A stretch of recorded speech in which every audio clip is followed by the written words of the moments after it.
Good morning, praise Lord. Welcome to this video. நான் engineering காலேஜில் first year join பண்ண போது சில ப்ரொஃபஸர்ஸ் என்ன சொன்னாங்கன்னா, ஃப்யூச்சரில் ஃபியூயல், அதாவது பெட்ரோல் அல்லது கோல் அந்த மாதிரியான ஃபாசில் ஃபியூவல்ஸ் அதெல்லாம் தீர்ந்து போகக்கூடிய நெருக்கடியான நிலைமைகள் வரும்.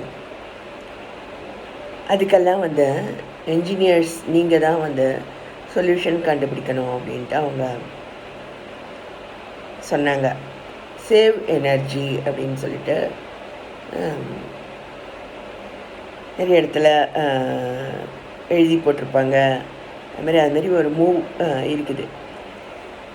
So with continuous usage fuel, oil எல்லாமே தீர்ந்து தான் போகும். நம்முடைய எனர்ஜியே ஸோ ஒரு பர் டே எனர்ஜி அப்படின்னா நம்முடைய சாப்பாட்டை பொறுத்து, நம்முடைய ஹெல்த்தை பொறுத்து நம்முடைய எனர்ஜி இருக்கும்.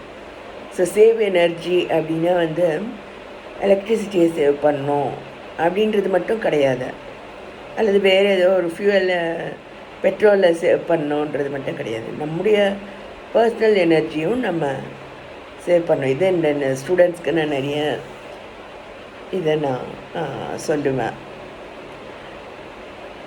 ஸோ நம்முடைய பர்சனல் எனர்ஜி மேனேஜ்மெண்ட்டும் ரொம்ப முக்கியமாக இருக்குது. ஸோ அது தொடர்ந்த பயிற்சியினால் நம்ம கற்றுக்கொள்ள வேண்டி இருக்குது. இதை நான் இதில் ஷேர் பண்ண விரும்புகிறேன்.